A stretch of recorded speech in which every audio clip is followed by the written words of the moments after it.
tested this out for one full 20-minute fairy event because I had the fairy duration upgrade maxed out and managed to get over 100 fairy jars just from AFKing for that one fairy event. What is up, guys? Welcome back to the Grow a Garden video. Today I'm going to go over literally everything they added in this update, how the update works, as well as the best way to AFK catch the fairies, a ton of other useful tips and tricks to help you in this event, and farm hundreds and possibly even thousands of rewards before this event is over. If you enjoy this video, find it useful, just want to stay updated on all the best tips, tricks, and methods and leaks for Grow a Garden, don't forget to subscribe. Let's go ahead and get straight into the video.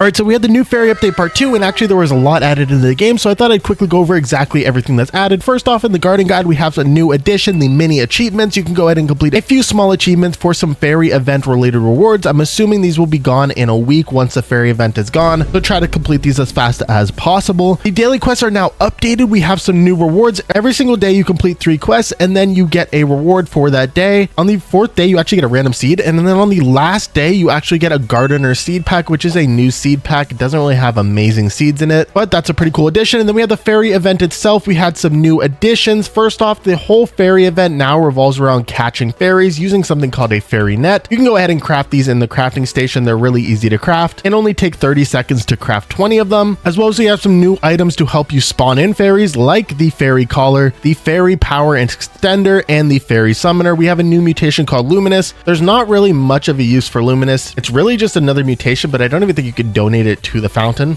As well as you can also go ahead and craft the enchanted egg, enchanted crate, the new glimmering crate, which has some interesting cosmetics, and most importantly, the new enchanted chest, which contains a new 1% aether fruit, which has some decent stats. It's not amazing, but they're decent. And the phoenix, which also has an okay ability, not amazing for a 1% pet once again. Now, I wouldn't blame you for thinking the event stopped there, but every 30 minutes you can go ahead and enter the fairy world with a few new NPCs. You'll see a portal spawn, and obviously it goes away in 10 minutes. In this world, you have a much higher chance of finding fairies, which makes it easier to catch them if you are manually catching. But there are also 4 new NPCs. There's an NPC that allows you to buy anything seed related, so a pixie fern, an untold bell, and an enchanted seed pack. There is a cosmetic NPC for cosmetic crates, as well as a wisp well, which is pretty cool. If you put it on your base while you have a wisp pet active, you actually get additional XP to all pets on your garden, so that's pretty cool. We have a pet NPC where you can go ahead and buy the enchanted eggs, as well as the wisp pet that I just mentioned, the drake pet, which has a decent ability, speeds up cooking, and the pet shard glimmering obviously gives your pet a glimmering mutation. And the last and probably most important NPC is going to be the first NPC in the middle, where you can go ahead and buy enchanted chests, luminous wands, a mutation spray luminous, and a luminous spirit, which will give a luminous mutation occasionally. Now keep in mind, all of these shops can be reset for shekels once again, and the shekel value will reset every day around 8 p.m. Eastern, but unfortunately these shops do require a ton of fairy points to actually buy the items. However, we'll go over the best way to get those. And then for every 100 fairy jars you submit to this NPC, you can also get yourself a enchanted chest. Besides that, there is a new code, bean or leave 10. It basically gives you a green bean in a chamber where you can actually talk to and turn yourself into a green bean once again. And then lastly, you can go ahead and feed the pet egg NPC now to unlock another tier of the shop, which will contain the new pet name reroller, pet lead, which actually lets you attract pets for 10 seconds towards you. So obviously those could be really good for the moon cats, as well as a rainbow lollipop. And keep in mind, if you feed an NPC cake on their birthday, you do actually get an extra reward. The nearest birthday is always going to be on the top right screen, so you know exactly what day you need to log on. All right, there actually was a lot added in this update, so I did my best to go over everything as fast as possible. Let's go ahead and talk about the absolute best method to farm this event. First off, if you have not played last week, you are not going to be able to play the second part of this event until you spend some time grinding this fountain power. If you want an in-depth tutorial of all the best ways to actually do this, go ahead and check my last video. But basically, the absolute best way to do this is to put a few of each of the plants shown on screen in your garden, like I have here. My garden looks like a mess, but I do have one of each of those plants. Wait for them to get glimmering, and then just start infinitely donating to the fountain. And every time you see a glimmering mutation spray show up inside the reward options, make sure you select it, and then you can go ahead and use those to get your glimmering plants if you don't actually have a glimmering mutation on the plant that it needs. Like I said, go ahead and check out my last video for an in-depth tutorial, but farming the fountain is by far the best way to get fairy points, which are going to be super important for this event. You really want to farm this fountain until you have a few 100,000 fairy points, or until you basically maxed out all of your fairy upgrades. Most importantly, the fairy fairy event duration and fairy spawn amount is going to be super important. The roaming fairies and glimmering multiplier are not nearly as important. And honestly, throughout this whole event, you're going to keep coming back to this fountain to farm even more fairy points because of how expensive the chest and some of the items in the new NPC shops are.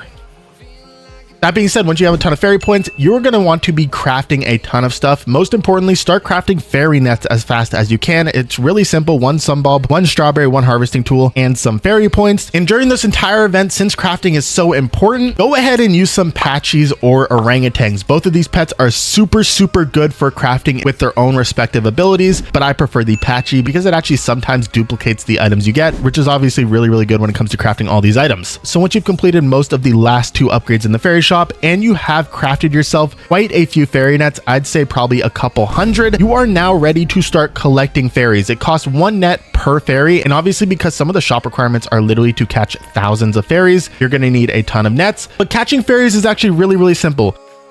You do have 3 options. Your first option would be to just strictly manually farm them. Every time a fairy event starts, go ahead and collect all the fairies you see around the map. Every time the fairy portal spawns, go ahead and join that fairy world and stay in there as long as you can and collect all the fairies in there because those have the highest roaming fairy spawn rate. And obviously if you're farming the roaming fairies, make sure you also max out this roaming fairy spawn amount. However, what I'm going to be doing is going to be strictly AFKing these fairies because you'll see it's incredibly OP. All you need to do this is going to be obviously a ton of fairy nets, but also an auto clicker for mobile players. There are a ton of easy auto clickers in the Play Store. Go ahead and ask around in the comment section if you want to find a good one, but for PC, I use OP auto clicker. It'll be linked in the description. Open it up, set the timer to like 1 millisecond, 10 milliseconds, maybe even 100 milliseconds. It's up to you. And then all you do is click F6 to start the auto clicker and F6 to stop it. And then with your fairy nets in your hand and your auto clicker ready, go ahead and zoom out a little bit, put your cursor or put your auto clicker on this purple door. You can just sit here and AFK with the auto clicker and it'll automatically collect all the fairies. You can already see it's collecting a ton of fairies here. And I went ahead and tested this out for 1 full 20-minute fairy event because I had the fairy duration upgrade maxed out and managed to get over 100 fairy jars just from AFKing for that 1 fairy event. Obviously, it's not going to take too long to AFK all the fairies you really need.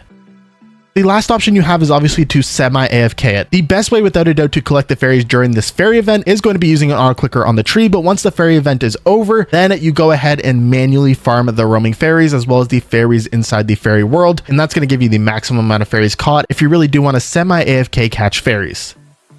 Now, if you are going to be manually playing, you can also go ahead and craft some of those new items. The fairy summoner, the fairy power extender, and the fairy collar are going to be the best things to help spawn fairies. However, these are actually incredibly underpowered. The fairy wave, I don't even think works properly. If everything in your garden is mutated, it doesn't really spawn in fairies. And for the amount of time it takes to craft them and the amount of resources it takes, they're really just honestly not worth it. Like I said, I AFK'd over 100 fairies in literally just 1 fairy event. So I think AFKing it is really just your best option, or even just sitting here and manually clicking on the tree every time a fairy event starts is just going to be way better than spending your time crafting these items, but you definitely can if you really want to. Now that you know by far the best way to get fairy points by using the fountain and the method I mentioned earlier, once again, go ahead and check out my more thorough tutorial video if you want to learn how you can farm this fountain a ton. But farming this fountain is going to give you the most amount of fairy points. And now that you know how you can catch a ton of fairies, including how you can AFK literally over 100 every single fairy event, how can we use this to get tons of rewards? Well, first off, you can still easily farm thousands of seed packs and eggs in crates every single day just from using this fountain. So getting those seed packs, eggs, and crates are not going to be hard. But as you're playing, obviously you can go ahead and craft the enchanted chest, use some patchies and orangutans while you're doing it, and come back every half an hour to craft even more. This is going to be a pretty decent source of getting enchanted chests, but most importantly, as you are catching fairies, you're going to be unlocking a ton of items in every single of these NPC shops in the fairy world. So make sure every hour you're buying whatever restocks. So obviously it's going to take a ton of fairy points, so you're going to have to farm the fountain a little bit every time. But once you have a ton of fairy points, you can also take advantage of the restock for shekels option. And if you stockpiled a ton of shekels on alt accounts like me, you can go ahead and trade some over and literally restock this a ton and get like 30 or 40 enchanted chests every single day from this option. Keep in mind the restock for shekels option resets around 8 p.m. Eastern time every single day. way, and you can do this for every single one of the shops as soon as you unlock all these slots, which is going to be super easy using the fairy catching methods I talked about earlier. So you can craft the chests, you can buy them from this NPC, but also once you come back from AFKing or once you have a ton of fairies stacked up in your inventory, for every 100 fairy jars you submit to this NPC, you'll get one enchanted chest. You can do this over and over again, and this is going to be a really good source of enchanted chests as well. So as long as you're trying to constantly craft the enchanted chests, you're AFK catching fairies or doing your best to manually catch them, and occasionally grinding the fountain for fairy points, you'll easily be able to earn a ton of enchanted chests before this event is over, as well as get a ton of those new pets. And then obviously using the fountain, you can still easily get thousands of those enchanted eggs, enchanted seed packs, etc. So yeah, this is the most streamlined way to farm the rewards in this event, but by far this is the hardest chest we've ever had, so it is going to take a little bit of time to get them, but there's a ton of different ways you can actually go ahead and get them, which is really nice. And thankfully it is semi-AFKable. You can AFK the fairies, come back every few hours and submit your jars literally just to get some free chests by doing that. And you will also rack up quite a bit of fairy points while you're AFK catching those fairies too, so you can spend those in the shops, but you get like 20 or 30,000 every time you complete the task in the fountain, so fairy points really should not be an issue as long as you just do a little bit of work. But yeah, those are the best tips and tricks for grinding this event and the best overall streamlined method to get hundreds and possibly even thousands of those new rewards, new pets, and new chests before this event is over. And obviously you can still get thousands of those seed packs and eggs using the fountain. So grinding this event is even more rewarding now than it was last week, which honestly I am really surprised about. And I would recommend you do this as fast as you possibly can, because some of those pets in the NPC shop are definitely going to hold some value. There's not going to be a ton of people who are going to want to catch up to 3,000 fairies, especially if they don't know about the AFK method. So they're definitely going to be a little bit limited. Now, I'm curious to know you guys' opinion on this update. Honestly, from looking at the leaks, I didn't think this would be a really good update, but after playing it so far, I think this is actually not too bad of an update. All the changes and stuff they added were actually pretty decent, and I like the fact that they're adding in a full new world. It shows me that they can add something beyond this bland map that we've had for literally the entire lifespan of the game. But unfortunately, just looking at the player count already, after like 2 hours since the update dropped, it is still a little scary. It's only at 1.2 million, which is really low for an update day so soon after the update. So I'm not sure if the community is receiving this update well, or if the game really still is in massive trouble, but I guess we'll have to wait and see. But yeah, that is basically all you need to know about this new update, as well as all the best tips and tricks and the best method to farm it for rewards. So if you enjoyed this video, found it useful, or just want to stay updated on all the best tips, tricks, and methods for Grow Garden, don't forget to like and subscribe. I really appreciate all the support you guys are showing me. I do my best to make the most informative videos as possible, and I'm glad they are able to help out some of you guys. But with that being said, I hope you all have an amazing day and good luck gardening.